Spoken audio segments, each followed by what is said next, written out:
this. I was in your experience, so I Hold have tight. to happen.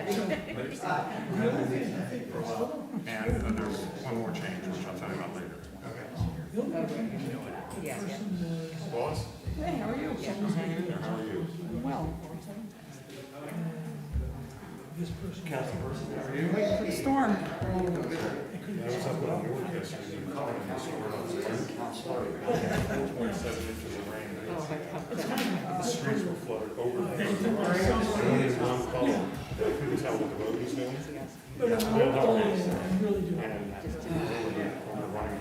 How have you been? Good? Yeah, I just had a little bit of a whirlwind.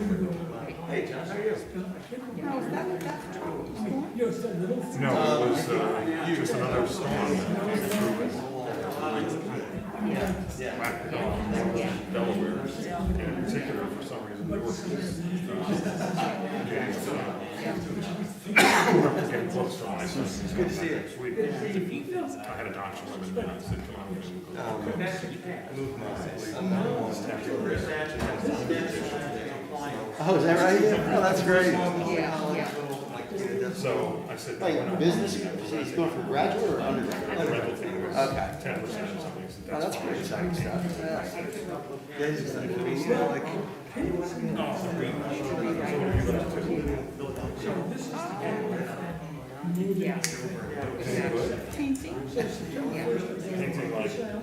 good to get out of the comfort zone a little bit.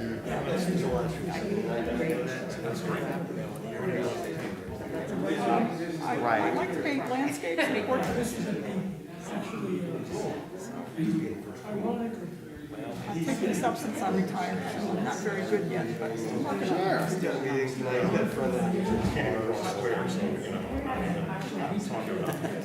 I thought I was over that. My oldest daughter is moving. I'm moving, driving with her to California on Labor Day. We're going to leave. Oh yeah. And she's in the middle of her graduate degree in mental health counseling. Oh really? And so she's going to do a practicum internship out in Manhattan Beach, LA. Yeah. And she could have picked like 5 places. Of course, that was like the last on my list. I mean, my ranking order. You know, well, Austin, Texas was one of them. That was cool. Yeah, that's what I thought. And, you know, she didn't think so. So she, yeah. I didn't like living in California. Really? How long were you out there? 9 months. Really? I'm getting off work, my parents are going to bed. Well, that's true. I'm like, Yeah. it's a 3-hour time change. Yeah. Oh, boy. I was working so much, it's hard to make it It's home. definitely a different. Do you still have a child in college? Oh, yeah. You know, I've read like 3 emails today, like other than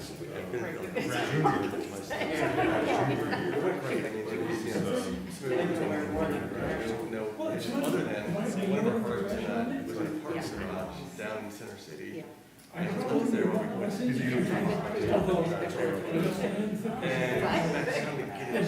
That's the 12th, probably. The street there's no way to get the car out, so we. Good. Oh, hey, Don. I'm doing okay. Okay, good. What happened? No, you probably don't want to talk about it. I was hit head on. Say something when I check in. Really? It's gonna be a parade. I was out This was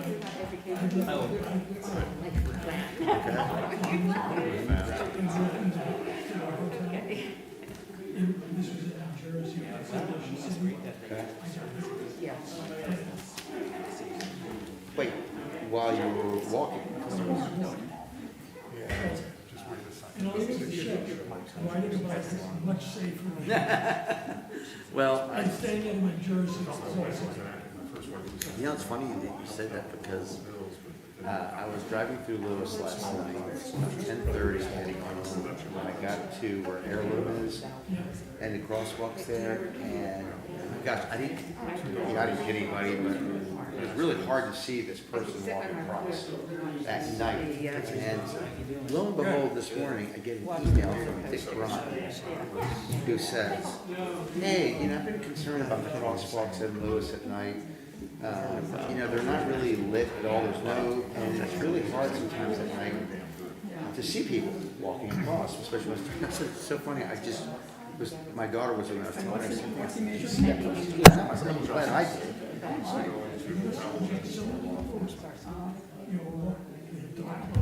Right.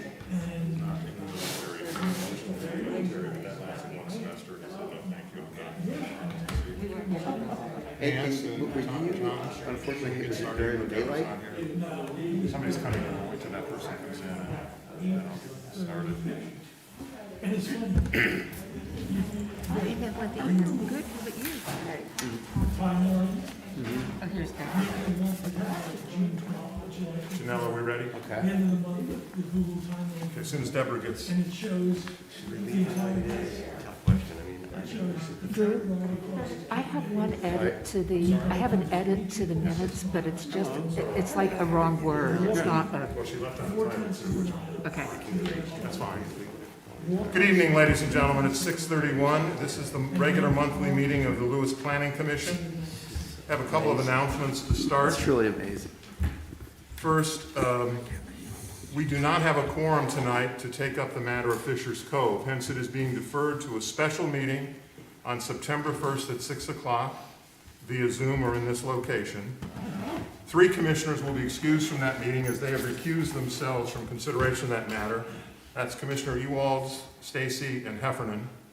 So we will have 6 commissioners who will be considering that matter and hopefully disposing of the matter, making a recommendation to the mayor and city council on the 1st of September. There will be additional information available shortly, but if you have any questions, you can speak to the city planning officer, planning and development officer, Janelle Cornwell, but it will be the meeting for us as commissioners to discuss, get questions answered, and hopefully come to some conclusion. I want to especially welcome our ex officio member from the Board of Public Works, Tom Panetta, tonight, who's recovering from injuries.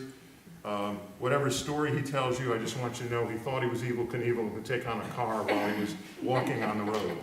It didn't work. The car won. It just look at him and you can tell. Oh, that's what you think. But I'm glad he's here. Appreciate him coming out, even though he's been still undergoing substantial treatment, including surgeries. We have no other unfinished business on the agenda tonight unless there's another announcement from a commissioner. I'm going to proceed with the new business. This is the presentation, discussion, and possible recommendation of mayor and city council regarding the minor subdivision for the lands of Thomas for the creation of 1 new lot with a residual lot to be located off Oregon Avenue and Bay Avenue. Zone R3, Sussex County Tax Map 335-4.15-24.00, MS2-21. The packet was posted, including comments that were received recently. I think we got a 34-page comment yesterday that was posted and available. I hope the commissioners had a chance to look at that. Tonight, what we're going to do is we're going to open this to comments or questions coming from the public, members of the community. We are not going to vote tonight because there are some procedural questions that need to be addressed. And frankly, council for the city and I have not had a chance to discuss them due to the press of other business. So we're going to postpone this vote on this matter until the September meeting. In the meantime, tonight, we certainly can be asking questions, and we can, Janelle can help follow up if necessary, but also there are a number of issues that the public has raised and asked to have an opportunity to speak to us. Are there people queued up on Zoom who wish to speak? And they just need to raise their hand, Kayla. So if they raise their hand, then you're good. Sorry, Kayla's helping out tonight. So it looks like we've got one person. So give me just a minute. Do you want me to give an overview of the application? Or do you just... That's fine, while we're getting it set up. Go ahead, Janelle. So, as Chairman McKay has stated, this is a minor subdivision for the creation of 1 new lot. The property is zoned R3. The property has a requirement of 50 feet of frontage, street frontage, a lot depth of 75 feet, and a minimum lot size of 5,000 square feet. The property is proposing street frontage of 50 feet, lot depth of 120 feet, and lot size of 6,000 square feet. So the lots actually exceed the minimum lot requirements.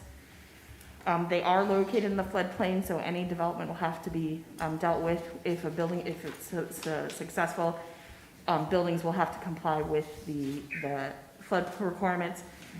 There is an existing house on the property. The applicant intends to remove portions of the property and then move the house to one of the parcels. So that is what they're looking to do. Board of Public Works has said they have the ability to serve the property with utilities. I would also note there is a retaining wall in the city's right-of-way. There was a permit issued, but this is an opportunity to review and determine whether or not the appropriateness of the retaining wall in its current position or it exists. And then I'm happy to answer any questions. So, tonight, again, we're going to entertain any questions that the commissioners have or the public. I suggest we start with the public to raise their issues in addition to the submissions we've received, and then the commissioners can have a discussion both with Janelle or representative of the applicant following the questions that come up. For our recording secretary's benefit, I made a mistake at the beginning, an oversight. I should have noted that Commissioners Jensen and Cosby are not here tonight. They have an excused absence. They notified me last month that they were going to be unavailable tonight, and therefore the record should reflect that they both have an excused absence. With that, can we go to the Zoom questions? Yeah, we have Maggie Gaines. Hi, can you hear me okay? Yes, we can. Okay. It's a little confusing on how to join via Zoom. I think there are some other people who wanted to participate who maybe are not able to get on. But anyway, so I am Maggie Gaines. My sisters and I own the property at 108 Oregon. The property's been in our family for many, many years, 3 generations. And we have been experiencing some flash flooding issues on 3 sides of our property due to a number of reasons. The property behind us on Kentucky was subdivided and developed as this proposed property is being, subdivided and developed. And since then, we've had our flooding issues being exacerbated. I shared a letter with Janelle that I sent right before this meeting, and I addressed it to everyone on the commission, and I shared some video and pictures that I took from this summer from just the 2 rainstorms that we had, which, as you all may realize, those weren't huge storms. There was one in June and one in August just this past weekend. And we had substantial flooding now into our garage, almost into our house. And we've been experiencing a lot of flooding in the front of our house, which is on Oregon, right at the corner of Oregon and Cedar. And the rain just pours down and runs down the sidewalk there from Bay Avenue, which, that problem has been exacerbated since that road was repaved. And so our concern is that if this property is subdivided and the lots are reoriented, the same as they are behind us, that we're going to experience a similar kind of problem, and all of the flood water is going to be going on to our property since we are the lowest point of that street. And quite honestly, we just don't feel like it's fair to us to have to bear the burden of the cost of trying to deal with this flooding. And we really hope that the commission takes into account the flooding issues that are already happening. I also want to say that, you know, from our past experience with the 2 lots behind us, it doesn't appear that there was any stormwater management or mitigation done at all by the builder. And that's a problem for us. So, you know, we really hope that, that the commission takes this into account and that, that there are things that have to be done for, you know, whatever development happens on this property, that they don't add to the problem that we're already facing. Any commissioner have a question for her? Well, let me ask, if in fact the applicant were to have decided to take down the structure that's there and build a new one, are you suggesting that that would also cause the problem? Instead of having 2, just 1 combined lot and 1 structure? I mean, I think, you know, it's 2 lots from what I understand. I think the big problem is reorienting the lots, because that allows for, you know, the setback on Oregon to be much less, and doesn't really leave space in between those 2 lots for any kind of, you know, drainage. I mean, I just think reorienting the lots to put 2 structures facing Bay Avenue is a mistake. Any other And commissioners? I think it's gonna continue to cause problems, I can't tell it's permanent. for everybody. Yeah. All right, thank you. Any other questions, concerns from Janelle? Did you have any questions for her? I do not. Okay. Are there other people queued up? Thank you for your comments. Yep, we have one more.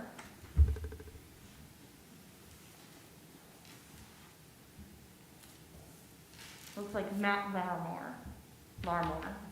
Good evening, can you hear me? Yes, we can now. Okay, thank you. My wife and I, we have the house at 11 Oregon, which I believe on the 3rd page of the attachment, you can see our property. We're on the corner of Oregon and Cedar. And I just wanted to share the concern from the standpoint of the letter that we received from the attorney. It was unclear that the applicant was looking to open up the alley that would go through from Bay to Cedar. And it wasn't until later in conversations that we were made aware of that. So I'm not sure, is that something at this time in the meeting that the alley is a point of discussion, or only the subdivision? Because I don't want to misspeak. It is an application that includes recommendations regarding the alley, so it'll be something we consider and possibly Okay. make recommendations on to Mayor and City Council. Okay, thank you. So the flooding, as I think a lot of people recognize there, we have substantial flooding issues, I'd say this summer. In addition to the 2 storms that were mentioned previously, there were minor storms that still created that. So the alley that is not utilized right now is a tremendous amount of permeable ground that helps the area. I'd have grave concern that if that becomes crushed concrete or gravel, that is just going to rush from Bay right down to Cedar and affect those on both sides of the alley, as well as possibly into Cedar.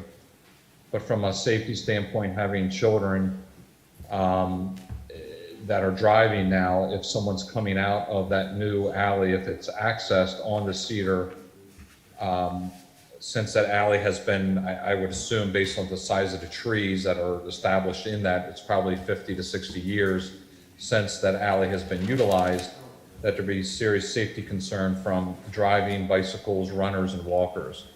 So I agree that the permeable ground impact would affect my wife's and my property tremendously, because we're kind of, I'll say, downhill from Bay Avenue as well.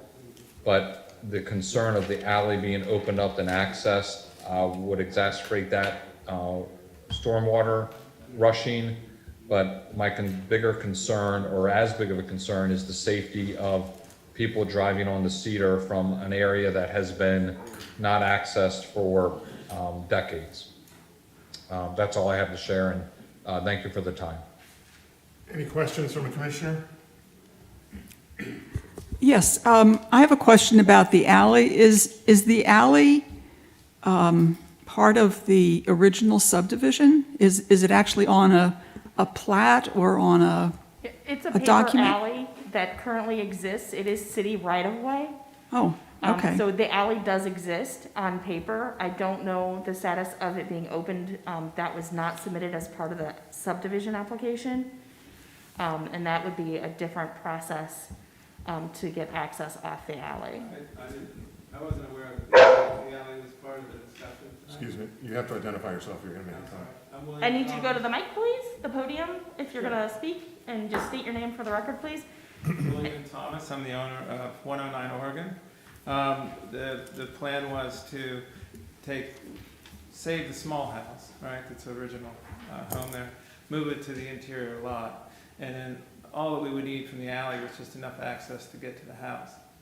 We had no plans on doing a throughway from Bay Avenue to Cedar at this time. But I wanted to save the small house, and the only way I can do that is to move it to the interior lot. All right, thank you, Mr. Thomas. Janelle, I'm still confused. There is an existing right-of-way for an alley Correct. It that the city exists, owns? That the city owns. There is an alley that there is city right-of-way for. So the use of that alley is a different process. It is not part of the subdivision application. So if the city decides to grant access to that alley, that is something that I believe mayor and council would look at for their determination. It's not part of the minor subdivision. It doesn't have to appear on a plat? The right-of-way already exists.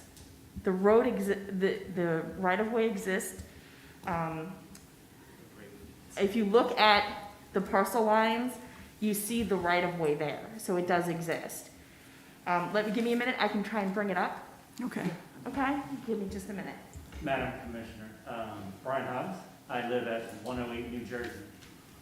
I am abutted to the alley that you're asking about, and also right behind Mr. Thomas's property, and right adjacent to Mr. Longworth, who you just heard from.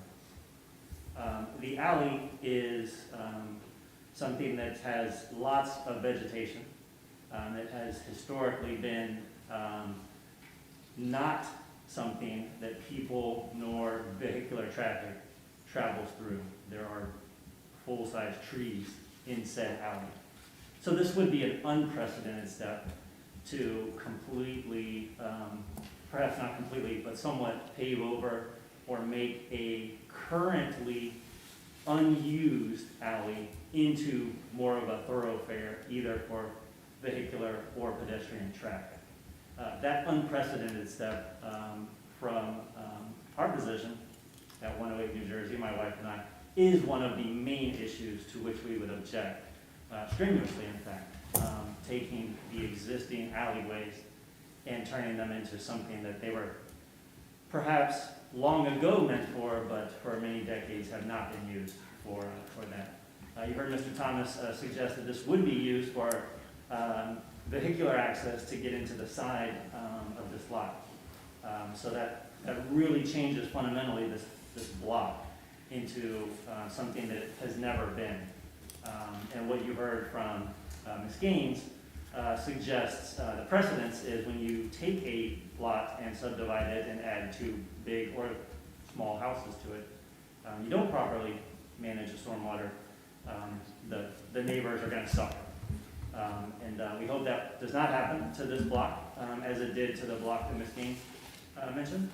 I think Janelle has the video proof of just how disastrous it can be when large impervious structures are put onto two lots in a place where there's only one right now. I'll pause there for any other questions you might have about the alley.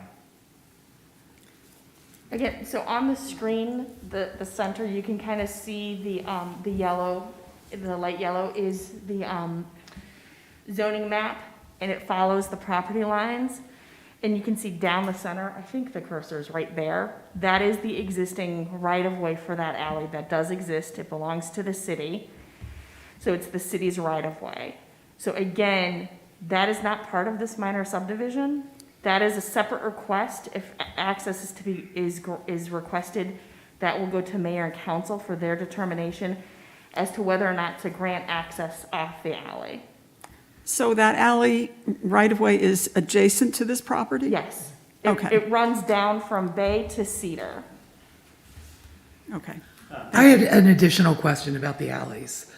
I was gonna drive down here tonight, take a look first, but I certainly would like to request that we all have time to do that.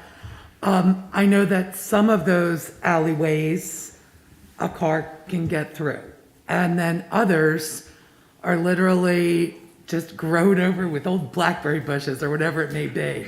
So I'm having a hard time on this map, which I don't know if this is a current Google Maps I'm trying to pull up, to sense how much vegetation is in the alleyway here. Again, I appreciate there's concern about this alley. That is not for determination by the planning commission. That is determination by mayor and council if they choose to grant access to open up a portion or any of the alley at all. So that is not part of the subdivision. I know Right. there's a lot of concerns about it. No, I do understand what you're saying. I'm just saying, from our perspective, having to make a decision, I feel that So the proximity of the lot to the alleyway and what surrounds it is the area of discussion and concern, not the actual alley, to be clear. But understanding the orientation of the lot, where it sits in the neighborhood, what surrounds it, is relevant. So I'd like to continue on this. sure, I just want to make sure that, everybody understood that alley is not part of this application. Right.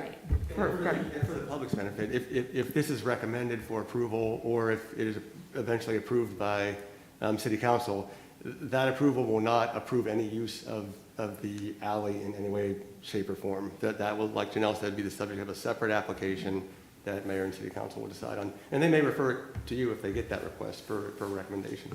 But it also does not preclude us from making a recommendation about the alley to mayor and city council. That's right. As consideration of the application, which is Correct. the point I made earlier. While we don't have authority over the alley immediately until it perhaps is remanded to us or given to us in a follow-up, because it is integral to this application, it seems to me that it is more than appropriate, if we have an opinion on the alley, to render such and to forward that to mayor and city council as part of whatever recommendation we make, pro, con, or in between. I agree with that. I just wouldn't let the alley drive your decision on the subdivision itself. But I understand it all. I actually did have another question, and it's related to kind of the same topic about what surrounds the property, the orientation of the property. Since the map is up, can I just clarify that presently all of the lots are facing Oregon, right? And that the subdivision of this lot wants two lots that are facing on Bay, correct? So, yes, the house actually fronts Bay. The front door actually faces Bay Avenue, so I know there's concern about the orientation about the house, but the house already fronts the way the lots are proposed. And I know there was concern about Preston. There are several lots on Kentucky that face Bay. And then there are other lots as you go towards the Children's Beach House that are also fronting on Bay, on this side of Bay Avenue. Just trying to answer any questions. The house the front door faces Bay, Correct. but the actual driveway, the way one would enter the house, you're coming into it from Oregon. Yeah, the driveway is on Oregon, but it looks like the access, you go into a small Yeah. porch, but the front door is But you, facing you Bay. drive in from Oregon to get to the house. I did look at some photographs and some Google Map things, and unfortunately have not physically viewed it. So I'm hoping maybe we can have, not a field trip where we all have to coordinate, but perhaps an assignment to. Well, we have until September 15th for the commissioners to visit the site before we'll take it up again. But if you also look at some of the material that's been submitted and is online, you can see on page 22 of the blue material, the orientation that is suggested if it is reoriented, but also the fact that the house we're talking about that has the door onto Bay Avenue is the one that Mr. Thomas just described is going to be moved. and Yes, be at the and rear of the- the lot, so it's yeah. no longer gonna be in that position, so. No, I actually think the front door is still gonna face Bay Avenue, so they're just gonna pick it up, they're gonna take some portions of the building off, and that front door is in the same position it is, it's just gonna be far closer towards the alley than Oregon. So, and, I know there's been also concerns about setbacks. The front yard setback is 25 feet, or existing building line. All of these houses have an existing building line, so none of them actually have 25 feet, and the existing house is about 2 feet off the property line. So I know there was concern about the loss of a setback, but the existing house is approximately 2 feet off the property line on Oregon Avenue. Janelle, could you clarify that? Because I went out there and looked, Yeah. and where I saw the marker, you might be right for a little piece of the porch, but not the house. Well, the porch is part of the front yard, Well, okay. Yeah, I don't think the whole. The house itself is well back of the setback, I think.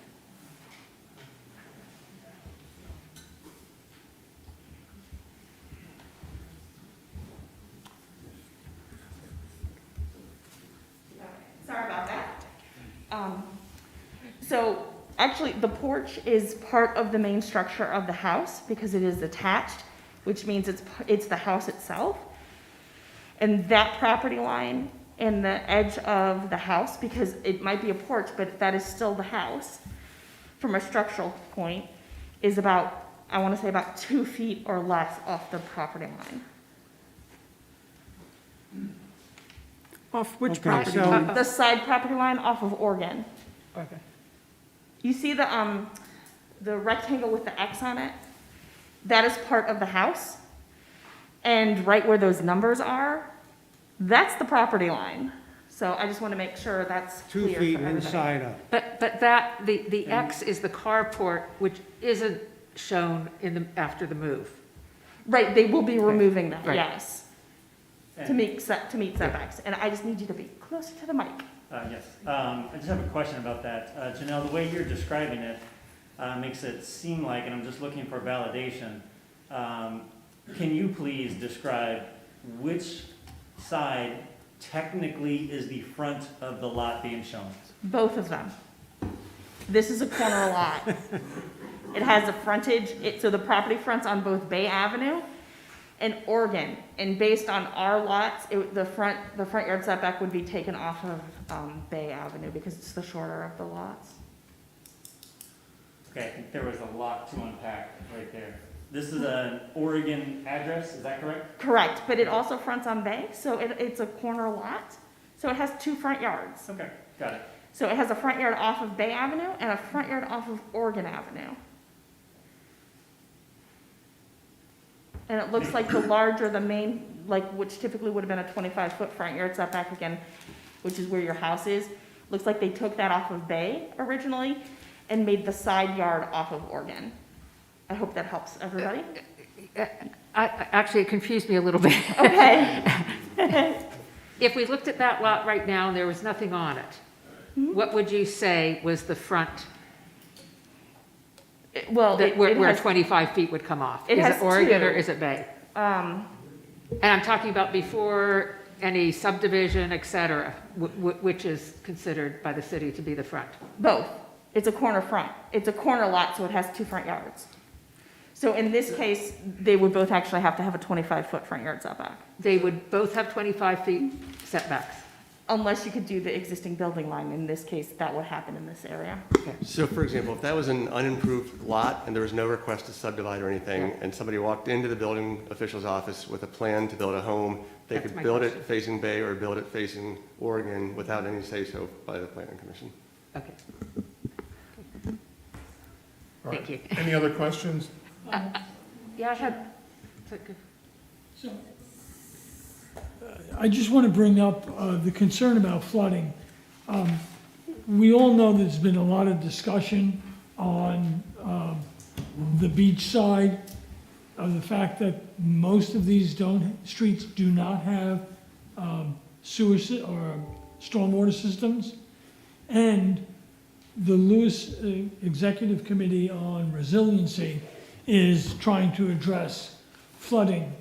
So we do need to be concerned about turning what was a pervious vegetated alley back into something that would be of a lower permeability relative to the surrounding houses and the general area.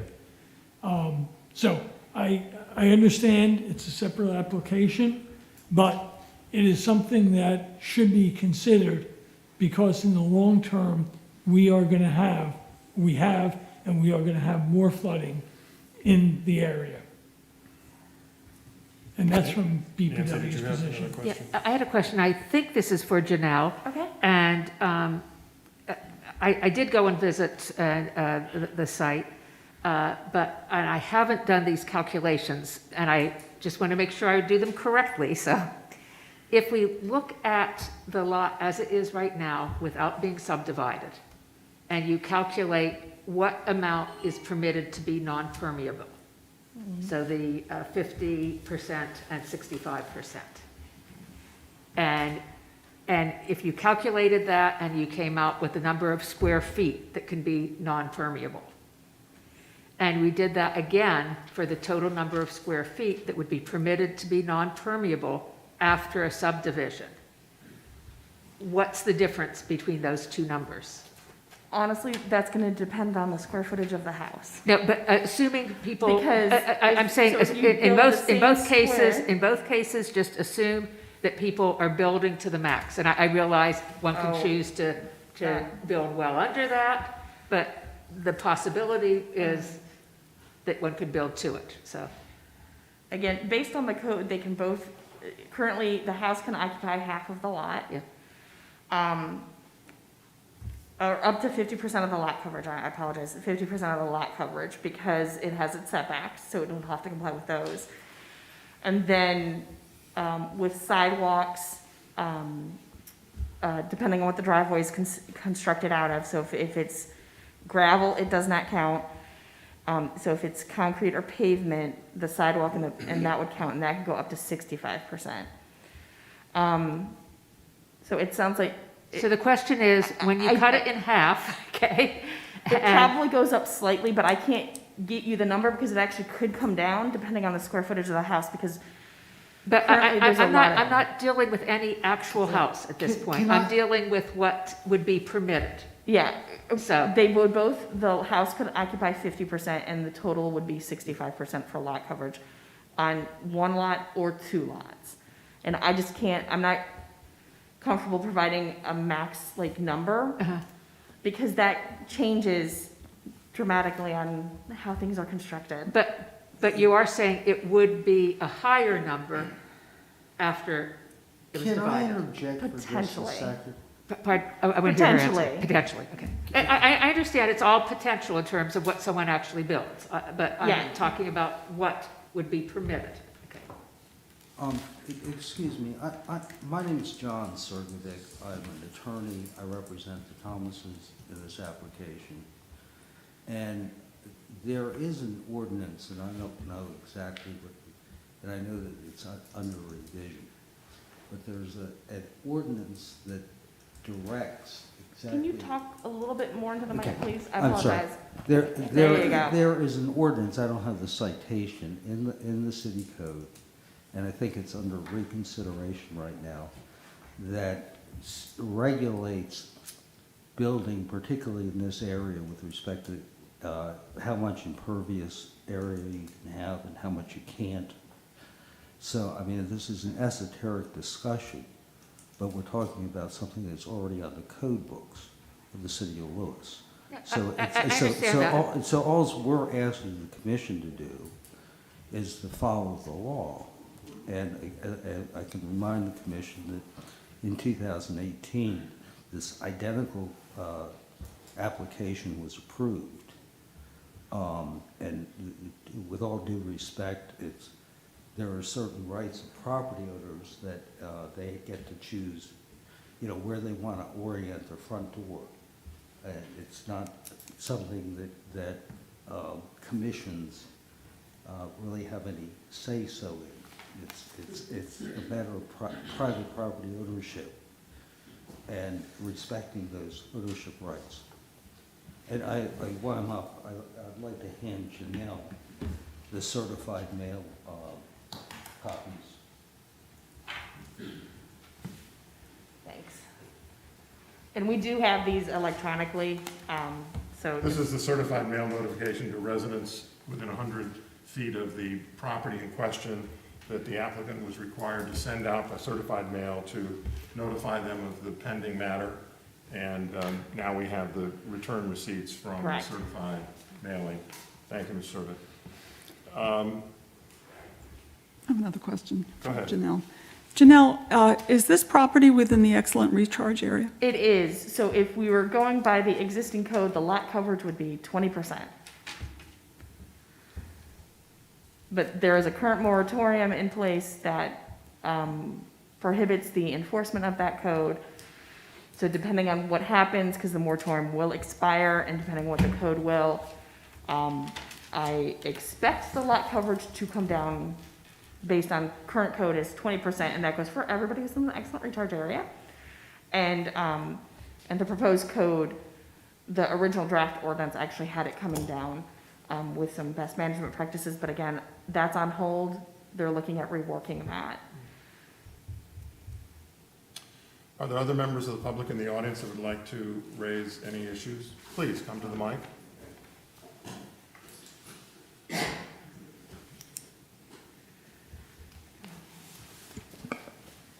Good evening. Hi. My name is Mimi Durazio, and I'm an architect with a specialty in codes and planning, and was asked by Lewes Beach, some Lewes Beach residents, to represent them on this issue this evening. Could you give your address, please, for the record? Yes, I'm at 106 New Jersey Avenue. So, we are not opposed to the subdivision. We support the subdivision. However, we are opposed to the additional request for reorientation of the lots and changing the setbacks. Okay. Encroachment into the setbacks is against the City of Lewes code and codes across the country. Okay. Setbacks are sacrosanct. Okay. They provide defensible space against encroaching fire.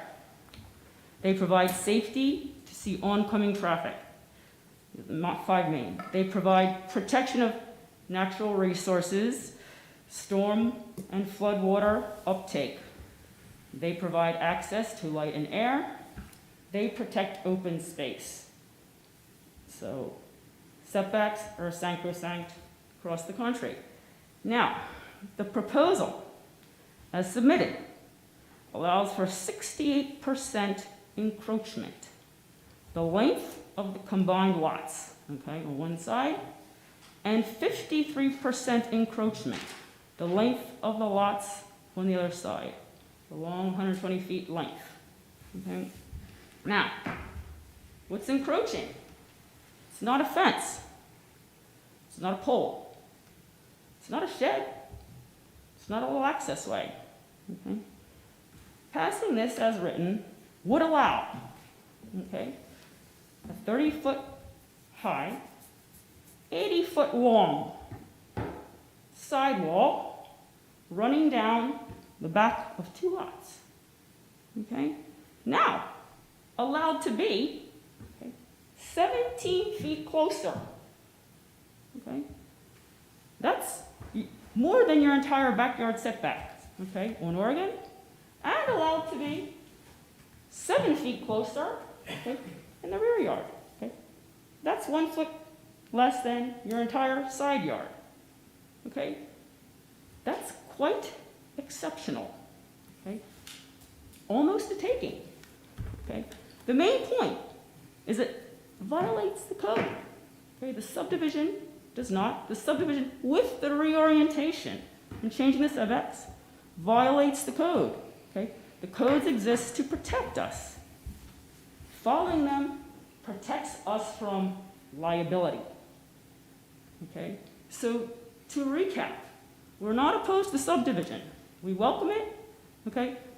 We support it, but it needs to be in compliance.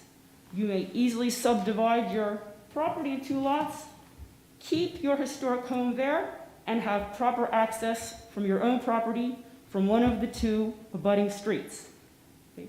There's no need to go into public property, okay, to pave, okay? A once forested alleyway wiped out by fire, okay, but hopefully it will get reforested, okay, as things grow back in. Okay? So that's our presentation. Any questions from the commission? Is this your presentation that we've gotten some? Yes, yes, that's the culmination of it, yes. Okay, everybody's comments coalesced. Okay. Any And other if- questions? Oh, Sorry. yeah. If you need some, all the diagrams are in there, but if you would like, I can go through them if you Please. need on the screen. Okay. If I can orient you if you like, or you can look at them on your own.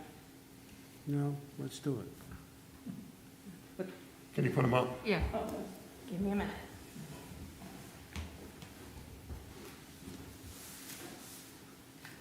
Let's go down. It's on page 20.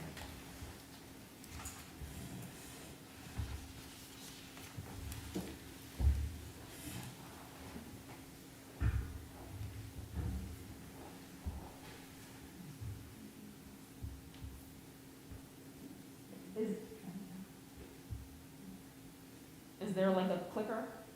There is not. Oh, okay, all right. Sorry, we lost that. Oh, that's all right. Okay. So do you want to just draw it back there? Do you want me to draw it back there? You just tell us the next slide. Okay, all right. So we'll just go right through to diagrams. Just blow right through till you hit the diagrams and we can explain them. Okay, here we go. So here's, you can start with the yellow. You can start with the city of Lewes zoning. Okay, so here we have the lots, okay, laid out. Okay, so you have the lots there. Okay, you see Cedar Avenue and Bay Avenue. Okay, you can go to the next one. Now, okay, here you have block setbacks. Okay, our setbacks here are 25 for the front lots, 15 to the back, and 8 to the side. Okay, the next thing. Okay, this is the orientations. Okay, the lots oriented. Okay, center one to Oregon. Okay, the center one. Okay, next screen. Go ahead. Here is where they were requesting to reorient the lot. Okay? So here's our lots in question. Great, next one. Here we go. Established setbacks. 25 feet from Oregon. Should I just stay, should I point? No, I need you to stay at the mic. Mike, okay. 25 feet from Oregon. 15, okay, from the rear lot line. Okay, the requests for these new setbacks are 8 feet from Oregon and 8 feet from the rear lot line. Okay, next one. Okay, so here we go. In red, these are our setbacks. Okay, here, okay, the hatched area of the building is what's encroaching. Okay, so as submitted, this is what this would allow, an encroachment of this level. Okay, next screen. Okay, so there's 4 feet increased building frontage on Bay. Okay, that's from an encroachment. So you have your side yard setback on Oregon, you have your 25 setback on Oregon minus 8, 17 feet, and the rear lot line, 15 minus 8 is 7. Okay, so this is the difference. Okay, that's the amount of encroachment. Okay, next slide. Okay, there we go. This is the entire length of the lot, 120 feet, right down. Okay, next one. Okay, so now we're objecting. Okay, next one. We can just blow down to the next pictures. There we go. Okay, so here you have your Lewes fabric and layout. Okay, you have all the, you know what? Yeah. You have all the orientations. If you see, can you see planning 101 on that screen? Okay, I think it's in front of it.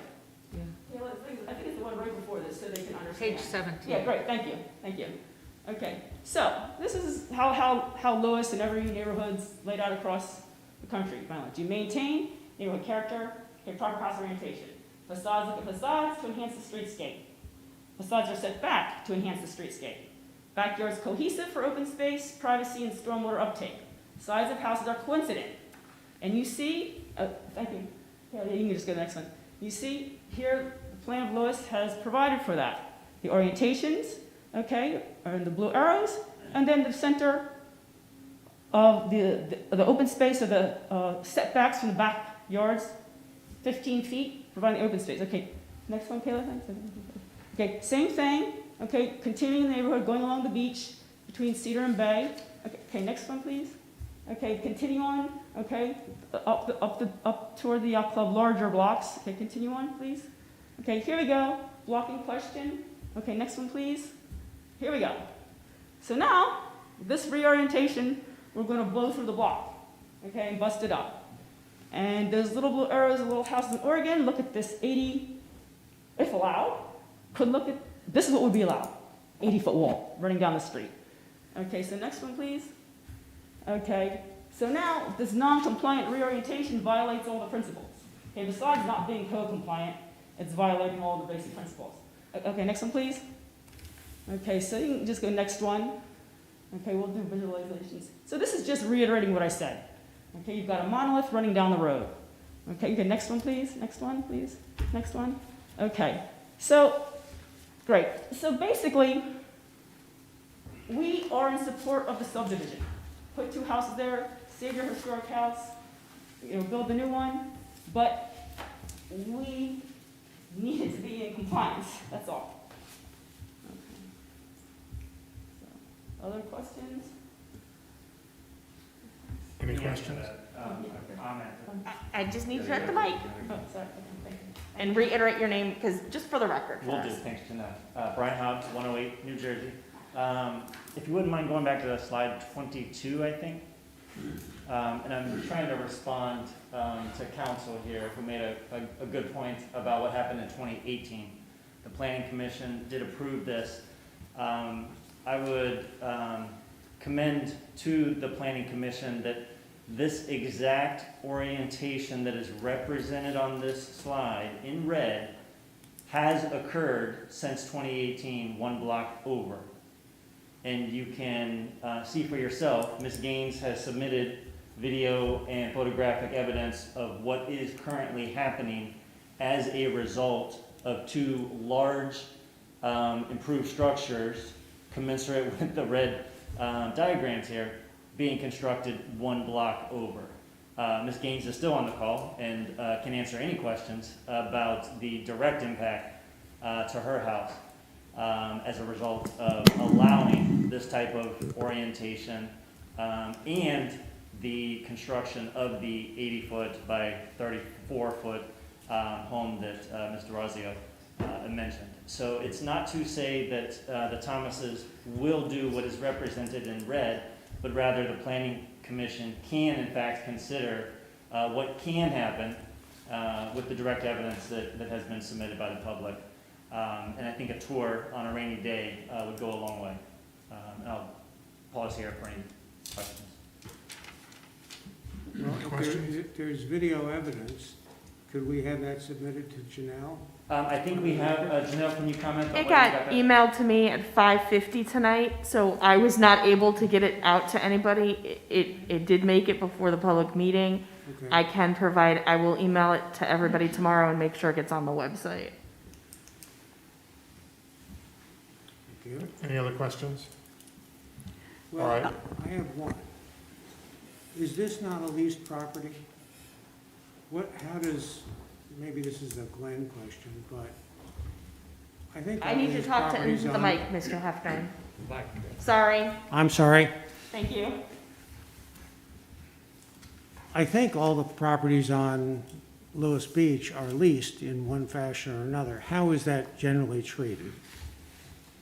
Yeah, that is true. All of these lands are part of the Warner Land Grants, and the state has given the authority to tend to these lots to the city. So the city has the ability to long-term lease them. They're all 99-year leases, generally with the by right extension for an additional 99 years.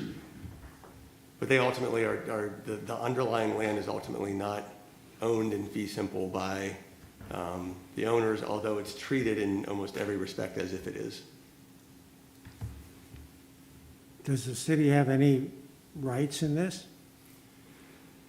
Well, you're exercising your right now. I mean, they have to come to you with an application and say, can I have a subdivision in this orientation? And this is the process that's established in code for this body to consider and make a recommendation to city council. So the city's ability to have input into this discussion is the fact that they are the ultimate approving authority as to whether the proposed subdivision is approved or not. Okay, thank you. I have a question for Mr. Sedgwick.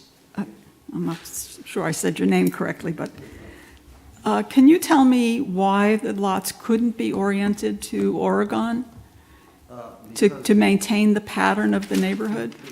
Can you move your mic up, please? I apologize. I said, because the owners of the property, although it's under a lease, have elected to seek the use of the property that they're legally entitled to under the city code. And all the rhetoric we've heard is all fine and dandy, but we're talking about development patterns that were back in the 40s or earlier.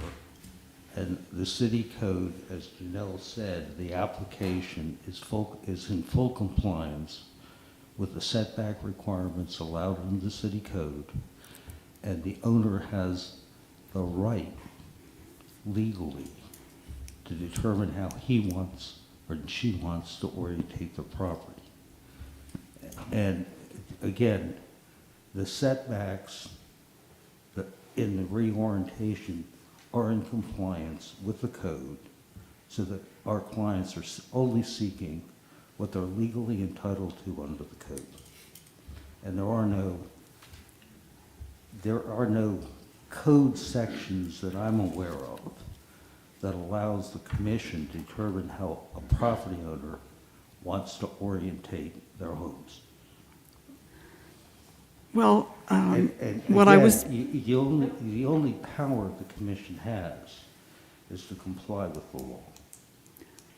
I agree with that, but the subdivision rules say that, or the zoning, I don't recall which it was, says that the subdivision should have compatibility with adjacent area land uses. And I'd like to know why this can't be compatible with the existing land use. What is the standard? If it's an arbitrary standard, in other words, it's not spelled out in your codes, and it's your call, so to speak, that's an arbitrary decision. You have to be guided by what the code requires, what the code allows. Our code also says that we should recognize and maintain our internal communities. Is that under the minor subdivision ordinance? It's, Because that's what we only are dealing with the requirements under the minor subdivision ordinance. so you're saying That is- that a minor that- subdivision that- is exempt from this? No, a minor subdivision has to be approved in accordance with the standards set forth under the minor subdivision provisions of code. I mean, that's my client's own property, they spent a lot of money on it. It's already been approved previously. There's precedent for this approval. And to deviate from that precedent is, for want of better words, skating on really thin ice.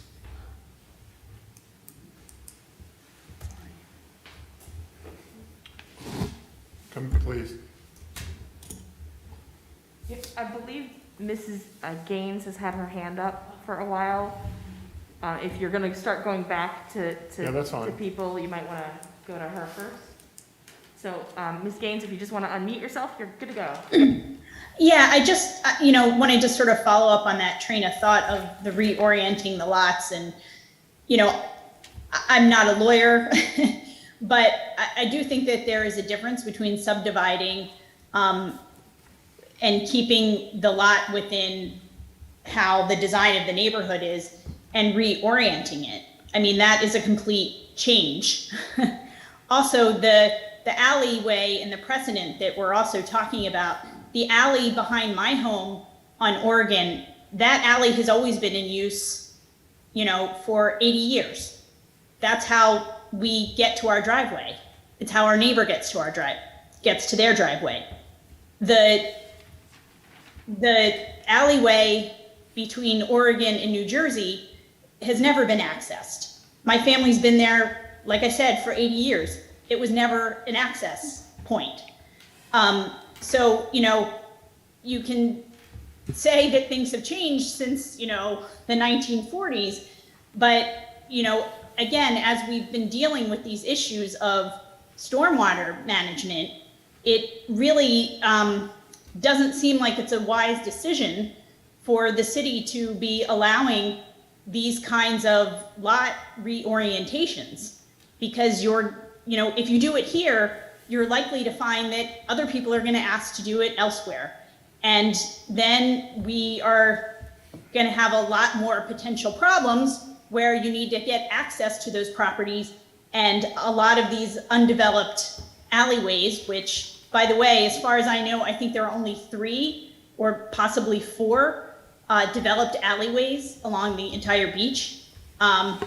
So, you're going to lose a lot of vegetation that, we hope will help with this stormwater issue. Thank you. Go ahead, Joe. I have a question for Ms. Gaines. Is your home elevated at all, or is it on grade? No, it's on the ground. It's been there for more than 80 years. I'm just wondering, with the increased amount of rainfall and runoff, is it time to think about elevating your house to protect it? Yes, and we are exploring that. I mean, we are in talks with an architect, but in the meantime, our property is in peril, quite frankly. Yeah. I mean, we're a little bit of rain, like a regular rainfall, is getting water flooding into our garage. We have a dry well that's always been part of the house. I mean, I was in the middle of the night, Saturday night at 1 o'clock in the morning, when we had that thunderstorm, I was in the garage and it was like a river in there. And I was trying to figure out what to do to stop it. And this is also, we already have the back of our house dammed up. Like where at our property line from the alley, we've been, because this is an issue, we have had it all, sandbags and whatnot, trying to, keep the water out. Okay, I was just curious and seeing whether you're diverting the water downstream to become somebody else's problem, but anyway. Well, there is a sewer capture at the end of the alley, which is also a flooding issue. And if you, after a rainstorm, ride down Oregon, that water is, it's out into the street. It doesn't drain there. It doesn't, there's no place to go out there. It's all on grade, and it's all low, and it's all saturated soil. Very high groundwater, so just do your best and get your house elevated as soon as possible. Thank you. Any other questions from a commissioner at this point? I have a question for our attorney. If the city has a moratorium on the excellent recharge area, should we be considering this at all? Well, the subdivision has nothing to do with the actual development of, it has something to do with the development of the land, but the question will become whether building permits are filed before the moratorium expires. If they're filed before, if this is approved and building permits are filed before the moratorium expires, then they'll be able to build. without regard for the excellent recharge ordinance that's currently on the books. If the building permits are filed after the city adopts a new ordinance or after the city lets the moratorium expire, then they'll be subject to that new ordinance or the ordinance on the books. That is, if they file their building permit applications after the occurrence of one of those events, the expiration of the moratorium or the adoption of a new ordinance. So the moratorium does not apply to subdivision? Is that what you're saying? Yes, that's correct. Thank you. Yeah. Mr. Solicitor, can you state when the moratorium will expire? Janelle's better at this than me, so she's going to look it up. So we'll get it for you in a minute, but I just don't know. I had a question in the interim. I was wondering if you were able to share with us some details about the subdivision that was approved in 2018, and then I assume expired because there was no building permit requested, correct? I think that's correct. And those details of why it expired, I'm not sure why a building permit wasn't. Because it seems to me that, isn't that in a sense a statute of limitations? Like, if, I know that larger practice is often for major subdivisions, time will run out, and there is no guarantee in those cases that if a major subdivision, say in the county, was approved, if construction does not start by X date, it expires and the process rolls back and starts all over again. Right. So Is that correct? Right. So many codes, land development codes, have sunsetting provisions such that if you're not under construction or at least made some substantial effort toward it, it will expire. So Section 170.16, which addresses minor subdivisions in the city of Lewes, says any approval of a minor subdivision or combining of lots granted by the mayor and city council shall be rendered null and void if construction conditions or contingencies, if any, set by the mayor and city council are not substantially completed and the certified plat is not recorded within 1 year of council approval. So there is a sunsetting provision of 1 year for a minor subdivision. And one more follow-up question.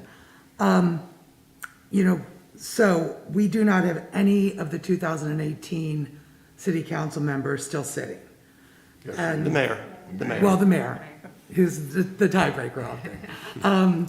But as far as council people, so just, it is a different time would be my, is it? Well, they say that land development decisions and land in general is sui generis, which is Latin, which means every application stands on its own. So everyone's unique. So the precedential value of what has occurred previously, I think at law is not something that you're bound by.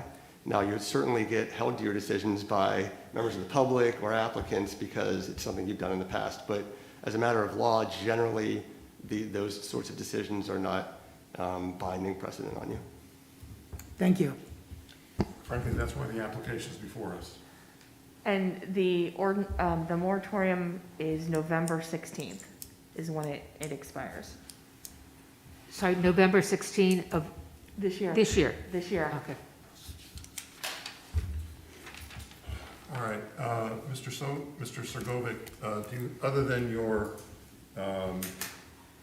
attesting to the legal rights under the code of the owner, do you have any other specific responses to any comments that have been made tonight?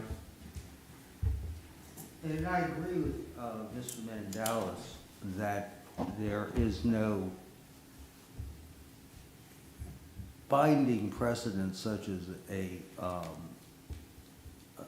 legal decision by a judge, but the past approval of the Planning Commission and the mayor and council is indicative of what the code requirements are. And with all due respect to the articulation of people that want to control my client's property rights, the introduction by Janelle indicates that Mr. Christianberry, our engineer, drew up a subdivision plan, a minor subdivision plan, in full compliance with the zoning code requirements applicable to these lots in the beach zone. And again, my clients have invested a lot of money in this property. They did not start building within a year or two of 2018 because of certain financial considerations that they had. But they still are landowners, and they would respectfully request that the commission follows the code provisions, which I believe we're in full compliance with in this application, together with my clients' legal rights to orientate their property as the property owners. Any questions for counsel for the applicant? Mr. Thomas, you made a comment earlier. Do you have anything else you wish to present? No, thank you. Okay. Can I mention for the record, Mr. Chair, just that the 2018 subdivision was for lots on Kentucky, not this property that we're talking about, and I think there was a little bit of confusion as to whether... We had this particular, this orientation was approved in 2018. I stand corrected. Yeah, this is the exact same application, and it lapsed because of economic market conditions affecting the Thomases. Thank you for that clarification. But it was, like I said in my application letter, it was, and I gave the date of the prior approval by the mayor and council, which I recall as July or something like that in 2018. Okay, thanks for that. All right, unless there are any more questions from the mayor, the commissioners, I'm going to put this matter over until our next meeting. It's on September 15th. In the meantime, as Commissioner Ewald said, we should all make sure we visit the site individually, not collectively. We don't want to have a meeting on the site. We've had enough trouble with that opportunity we did before with my first field trip to Fisher's Cove, or to Rock Hall for that matter. But I would suggest we visit that. Janelle will circulate the additional video and the information from 2018. Why don't you make sure we see that just for frame of reference, that is not applicable, is not governing, is not precedent, but is something that we may be worth taking a look at and see what was there in more detail. And then we'll dispose of this matter, I hope, on September 15th with making a recommendation to Mayor and City Council. Again, the recommendation will have to be explained by each of us as we vote, and we can attach conditions should the commissioners wish to do so. That is up to us. So please come prepared on the 15th to address this matter in its entirety. I'm sure Mr. Thomas and his council will be present either in person or by Zoom, and we will be able to ask them any final questions that we have before we entertain a motion. Excuse me. Will there be a public? Come up to the mic, please. You have to identify yourself and your address, please. Yeah, my name is Larry Gervasio. I have the adjacent property that borders Thomas's and next door to on the same side. So the question I have, will the public have an opportunity to talk again when you revisit this in September 15th? Under the minor subdivision provisions, there really is no requirement to have a public hearing. We were doing so tonight out of a courtesy and to make sure we got as much information as we could. We will entertain reasonable submissions of information between now and September 15th. If there is something that comes up that's been resubmitted, submitted by the applicant that warrants further consideration, it may be possible to have public input, but I would prefer to get it in writing prior to that. Communicate to Janelle, our city planning and development officer, so all commissioners can get it and have it and study it before we come to make a decision, to make a recommendation. That is the preferred way. Okay. I won't say absolutely no, we won't hear from the public, but it is not my intention that we have another quote-unquote public hearing on the 15th. It is our intention to try and resolve this matter and move it forward to Mayor and City Council.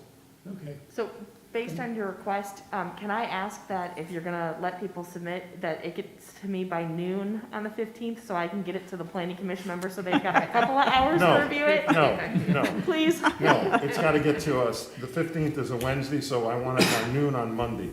Okay, thank you. I want the commission to be able to seriously consider this matter. So Monday, the 13th, by noon, is the last opportunity to submit something in writing for the commission to consider. We don't need a couple hours to consider it. We want to give it its fair weight and due consideration. So Monday is the latest, please. Yeah, okay, because a lot of things were introduced here by the legal counsel that we have other advice. That's fine. And We'll so look forward to hearing from you. Make sure you heard her side. We'll look forward to hearing But from they you. are, we object not at all to the normal, quote, normal subdivision. And the reference to the money they have invested into it, fine, go ahead and do that. But if you're gonna make these changes, then to make these two large properties, because that's more profitable to you, well, that does come at the expense of the neighbors. We appreciate your thoughts, and we will give everyone due consideration, and Thank you. we will come back together on this matter on the 15th. So, yes, ma'am. This is not in any shape or form attempt. Just for the record, so they know who you are. Okay, yeah. This is Mimi Dorazio here at 106 New Jersey. This is not to curtail or take away their rights as property owners. You can actually try to get your property reoriented however you like, your front door, your back door, wherever you like. However, it cannot encroach. It has to follow the code. Okay, there's no encroachment. That the code is written in there too, in the packet, so you'll see. So you can rearrange it how you like, as long as you follow the code and stay within the setbacks. So I think what happened was the engineer drew the setbacks wrong. Thank you. Okay, thank you. All right, I'm going to conclude the discussion. This I'm matter. sorry, I have just one quick question. I'm sorry, it's Maggie Gaines. And I just had a question about if the commission were to approve this subdivision and the reorientation, is there any recommendation or anything that the city can do to get in writing a stormwater management plan to ensure that that's dealt with, or how does that, or is that something that another committee is working on and dealing with in terms of stormwater issues? Fortunately or unfortunately, depending on where you view us, this commission is not a body of final authority. We make a recommendation to mayor and city council, which is the final authority in these matters, and we can attach conditions, or they can attach conditions sua sponte to any application based on stormwater or other issues. So that is not, whatever recommendations we make, including conditions or not, goes to mayor and city council for their final decision. And at the point of our making a decision and at the point of the mayor and city council making a decision, stormwater and other issues can be addressed. All right, I'm going to try again, third time. I'm going to move on from this matter, if that's all right, if we're done. We will have more time on the 15th. In between time, if the applicant or any interested citizen wishes to submit comments or additional information, we will consider it, and I suspect those of us who can will visit the site well before, if we're not familiar with it now. I'm going to move on to the subcommittee reports. The chair of the Annexation Subcommittee is not present, so I'm going to move on to the Subdivision Code Subcommittee. Commissioner Nierbas.